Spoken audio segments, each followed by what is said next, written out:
kasi. Paano yun? Problema tayo.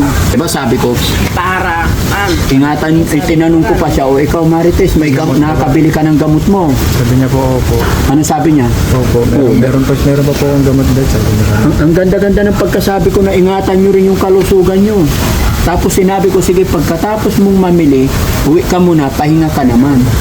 Bukas ka na kinabukasan. Oo, kinabukasan na ang balik. Sobrang lakas niya pa kanina eh. Nakangiti pa siya. Ano bang text ng anak?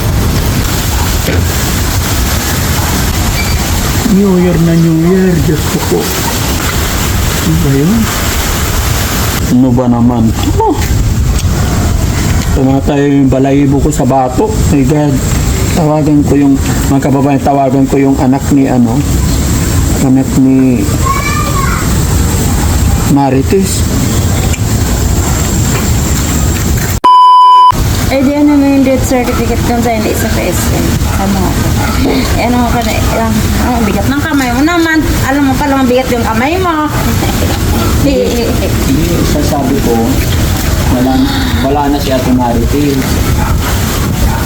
Sumusko ka na ako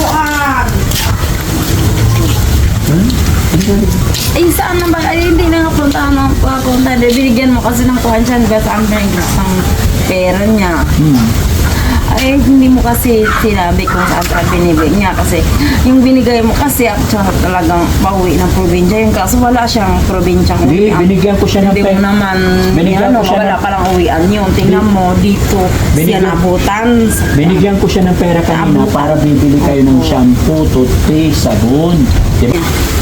Tapos yung sabi, 500 lang yung binigay. Tapos 1,000 pa yung binigay mo, dapat talaga. Ay, balahibo ko. Hindi naman nasama yung silka, yung na ano lang, yung shampoo lang di rin nasama sa kanya.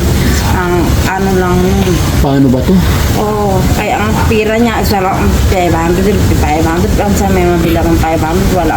Ang sabi nung tao, dapat ikaw yung naghawak ng Narinig mo yung 500 lang. sinabi ko kanina? Sinabihan ako, Diba sabi ko, para, ingatan, tinanong ko pa siya, o ikaw Marites, may gamot, nakakabili ka ng gamot mo. Sabi niya po, opo.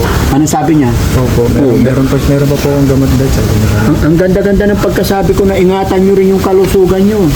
Tapos sinabi ko, sige, pagkatapos mong mamili, uwi ka muna, pahinga ka naman. Bukas ka na kinabukasan. Oo, kinabukasan na ang balik. Sobrang lakas niya pa kanina eh. Nakangiti pa siya. Ano bang text ng anak? Yan po. kailan ba yung nag-text ngayon yan lang? Oo, O ngayon. pagdating nyo pa? O ngayon lang pagdating namin.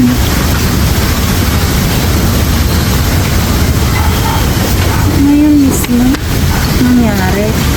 Ay, So kanina ba kayo dito? Sa Guam? hindi, kararating lang namin. Inaayos lang namin itong mga motor. Namiga ako dun sa room kanina. Ano pa kung nilabas ko pa yung mga pinagbubutang yun sa PaySafe. Eh, hindi ko alam, hindi naman saan siya sinabi. Saan? Taga dito ba yun siya? Diyan lang. Lapit lang dito. Hindi Binigyan yung ko pa- pinareport sa inis yung taga dito pa rin. Binigyan ko pa siya ng ano, binigay ko na yung sweldo niya, di ba? Taong palay siya, kuan siya, gala siya. Gala siya. Yung mga kababayan, Wala ko siya, mga kabarangay, wala ko na siya. kararating lang mga Oo, balita. Pili siya na perma nga Nag-message taong po ang nanay ni Siya Ate mapirma, Marites. taong Ang balay. ganda-ganda pa ng sabi ko kasi pagdating ko kaninang umaga, nag-report si Marites Ang ginawa niya. na wala ng mga sabon Ang shampoo. So, Kung binigyan ko siya ng kaon pera siya, para mag-grocery sila kasama pa si Nancy. Although, tapos ang usapan namin, pagkatapos niya mag-grocery na pangangailangan nito is pinauwi ko para mapagpahinga din. At ang magbabantay naman is si Yuri naman. Nakapamalingki na rin ng pagkain. Pero ngayon lang mga kababayan, may masamang balita, may hindi magandang nangyari kay Ate Marites. So, tinatawagan namin ng anak, hindi siya nagre-reply, hindi pa nagko-confirm kung totoo nga ba talaga yung balita na na-receive namin. Pero hanggat hindi ko pa nakakausap ang anak, sana hindi totoo yung sinabi ng text sa text ng anak mga kababayan. Problema ko pag ganito mga kababayan. Ang ganda-ganda pa ng sinabi ko talaga na kung may gamot din si Marites, na alagaan niya ang sarili niya. Yung sabi niya okay naman daw. Sabi ko, ingatan mo rin sarili mo. Kasi baka mamaya ikaw din ang aalagaan namin, kako. Kaya pala si Ate Marites, napakabait niya, no? Tandaan niyo yung mga last word niya, yung mga sinasabi niya lagi sa akin. Sabi niya, Daddy Frankie, gusto ko maging mabait ako. Kahit sa mga konting panahon, gusto ko maging mabait ako. Sabi pa niya sa akin, mga kababayan, hindi ako sisira sa'yo, Daddy Frankie.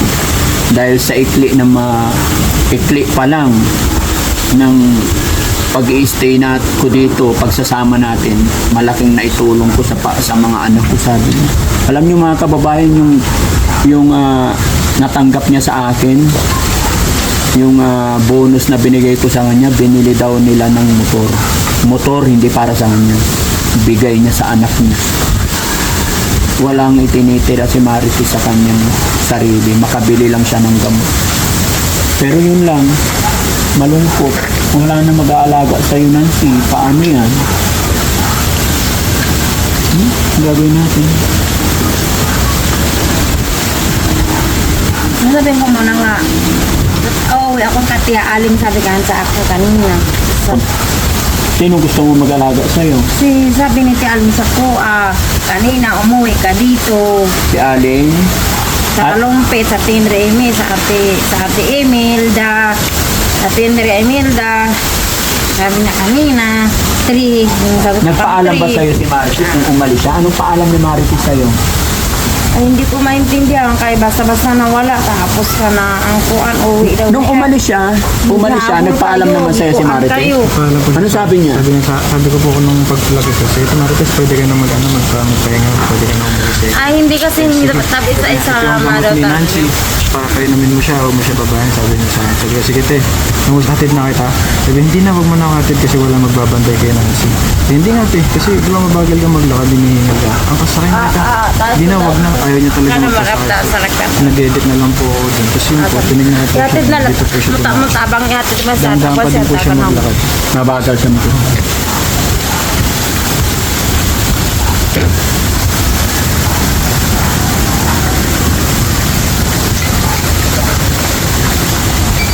New Year na New Year, Diyos ko po. Ano ba yun? Ano ba naman? Oh. Tumatay yung balahibo ko sa batok. My God. Tawagan ko yung, mga kababayan, tawagan ko yung anak ni Marites.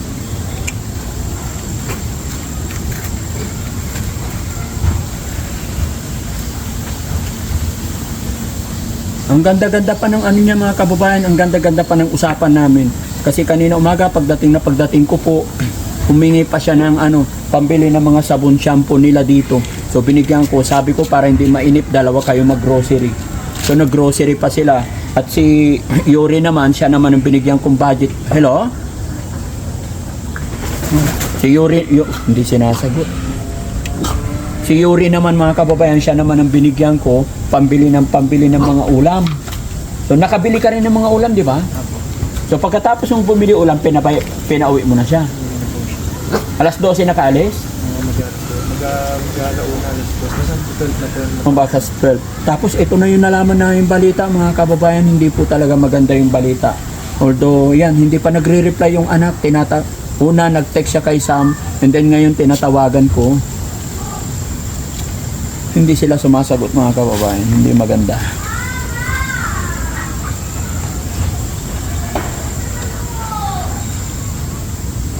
Usapan pa naman namin mga kababayan, no, doon kami mag-New Year sa Makati kasama si Nancy, kasama si Marites.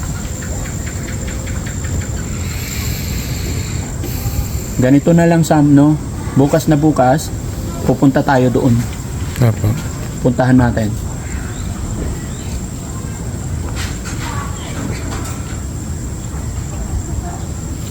Ba to, giniginaw tuloy ako.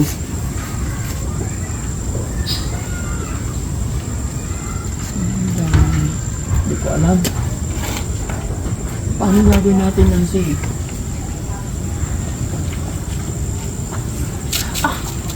magdala ka ng anong SSP din ang dito para yung may mukuan damay dito sa ilaw, may mukuan doon sa wala ka alam talaga ang kaisip ko. Hindi pa. Wala tayong alam. Magdala ka ng bimit doon, paano mo sa kanyang mail. Kapag dali mo yung kamit dyan na hinanong pa dyan, may binalot siya, pabalik sa kanya yan. Painom doon sa kuan nila. Ang ganda pa ng meeting ko, ano? Di ba? Bago ako umalis, sabi ko, mahalin natin tong team natin. Dito tayo kumukuha ng source natin. Ingatan natin lahat ng mga gamit para hindi tayo, ingatan natin si Nancy. Ganun lang, uulang ng uu siya.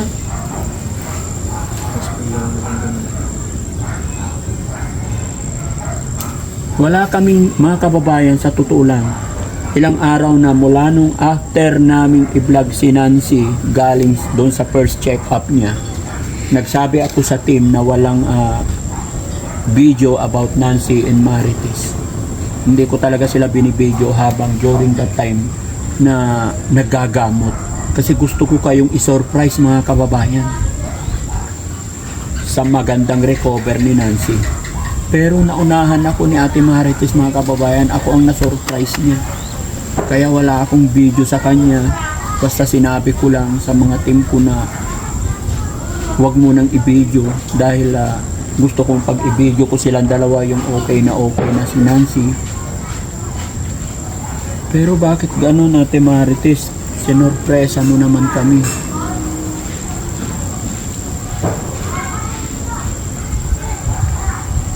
Sana nagjo-joke lang tong anak niya, Sam. No? Kaya na nga po. Sana, pero hindi. Anak yun eh. Hindi magandang biro para sa kanyang ina yun eh. Hindi biro yun. No? Hindi naman tumasagot sa tawag ko mga kababayan. Try ko pa isa.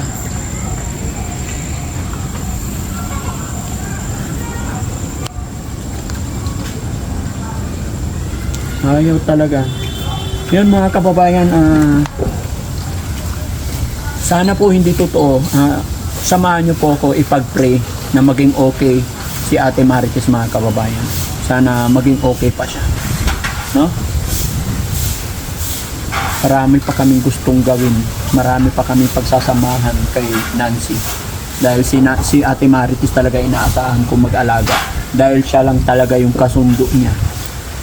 Si Ate Marites lang na nakapagpatahin, alaga, bukod tangi, kaming dalawa lang ni Marites.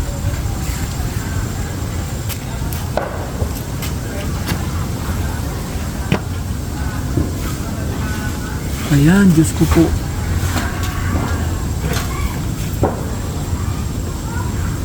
Sige, paalam na muna.